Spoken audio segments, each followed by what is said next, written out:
Hello everyone, welcome to this week's Astrology News Report, an alternate view of world events as seen through the lens of Vedic astrology, presented by yours truly, Ron Berger. Today is September 25th, 2022. In this report, we'll take a look at what's coming up in the zodiac for October 2022. But before we begin, a note to all viewers. The weekly videos on this channel are available to people who donate to the channel. You are watching the once-a-month free public video. If you would like to have access to the upcoming month's weekly reports, stick around for the link at the end of this video to make your donation. Thanks. As we enter the month of October, Mercury's retrograde period is ending. Mercury has been retrograde in sidereal Virgo since September 9th. Mercury ends its retrograde period while still in Virgo, but just barely at 0 degrees of the sign. On October 2nd, Mercury appears to stop its backward motion in the zodiac, and then freezes for a couple of days, and then slowly starts moving forward. During the first week of October, Mercury will be getting back to normal forward motion, and its significations will be slowly returning to normal. Communications improve. People become rational again. Critical thinking returns. Virgo is a sign ruled by Mercury. A planet in its own sign is strong for both what the planet and what the sign represents. Mercury in Virgo is the planet of ideas and reasons in the sign of details and analysis. Mercury stays in Virgo for most of the month until October 26th, when it moves into sidereal Libra. The planet of rational thinking, in the sign of balance and harmony, is a good combination. Mercury will be in Libra along with Venus, the ruler of Libra, and therefore Libra significations are emphasized. Libra is the sign of compromise and agreement, so this combination should help to make things operate a bit more smoothly. Venus has been in some difficulty during September, being first squared by Mars, then opposed by Neptune, and then, when entering sidereal Virgo, where Venus then becomes conjunct retrograde Mercury. For the first part of October, Venus is still in Virgo, but once Mercury gets back to normal forward motion, the Mercury-Venus combination will help to stabilize Venus significations.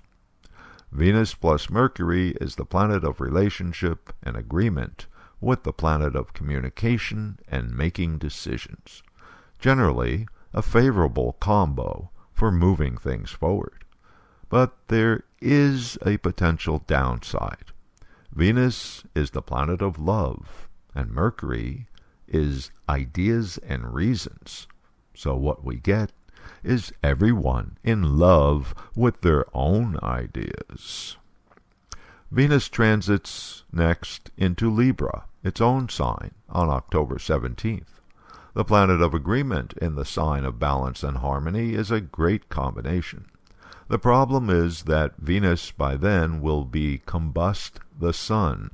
In other words, burnt up by being too close to the sun, which makes Venus weaker for results. Venus doesn't come out of combustion until mid-November. So, although Venus in Libra is great for peace and harmony, we can't expect too much from Venus due to it being overwhelmed by the sun. Mars will change signs this month, entering sidereal Gemini at mid-month on October 15th. At this point, Mars is creeping along in the zodiac before it begins a retrograde period on October 30th. Mars will therefore remain in the first degree of Gemini for 4 weeks until November 13th, when it then will back up into Taurus by retrograde motion. Mars in Gemini is an uncomfortable situation for Mars. It's the planet of force and aggression in the sign of diplomacy and consensus. Mars is impatient and wants fast results. Mars has no time for waiting around for consensus. Gemini is a sign that loves data and information. Mars, the planet of aggression, combined with Gemini's facts, results in weaponizing the facts. Mars enters a retrograde period about every 2 years. Mars retrograde lasts for 9 weeks. Mars will be retrograde from October 30th until January 12th of next year. It's the planet of action, being held back from making normal forward progress. The result is a sort of pressure cooker effect. In other words, energy builds up, and then something comes along and sets it off, and there's an explosion. Mars is an important planet for initiating new projects and moving things forward. When Mars is retrograde, projects get delayed. There are more obstructions, and, as a consequence, a lot of frustration. I'll be analyzing Mars retrograde in detail in an upcoming report. Speaking of retrogrades, Saturn ends its 4.5 months long retrograde period on October 23rd. At the end of its retrograde, Saturn appears to hang motionless at 24 degrees sidereal Capricorn for most of October. A stationary planet is strong for effects. Here we have the planet of control, rules, and regulations in the sign of management, the planet of responsibility in the sign of tangible results. Saturn in Capricorn puts the planet of restriction in the second house of the USA chart, the sector of the chart that stands for the nation's financial structure, including purchasing power of the people. In the chart of a country, the second house is also the central bank. In the USA, that's the Fed, which just last week raised its interest rate by 0.75%, the third rate hike this year, in an effort to stem the worst inflation the country has experienced in 40 years. Saturn doesn't really get moving until later in November, and won't be leaving Capricorn and the USA second house until January 17th, 2023. So, inflation woes will continue until next year. Note, too, that Saturn is still in a square aspect pattern with retrograde Uranus. That puts the planet of the established order and control in a stressful combination with the planet of freedom and rebellion. This pattern has been in effect for the last 2 months and will continue until December. Recent manifestations include street protests in Russia and in Iran. Towards the end of October, there's a new moon on October 25th. This new moon will be a partial solar eclipse. That's an eclipse where the disk of the sun isn't totally covered by the shadow of the moon.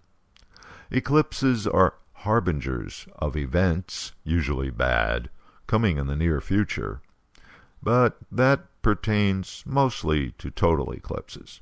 Either way, an eclipse does do some damage to the energy of the coming lunar month.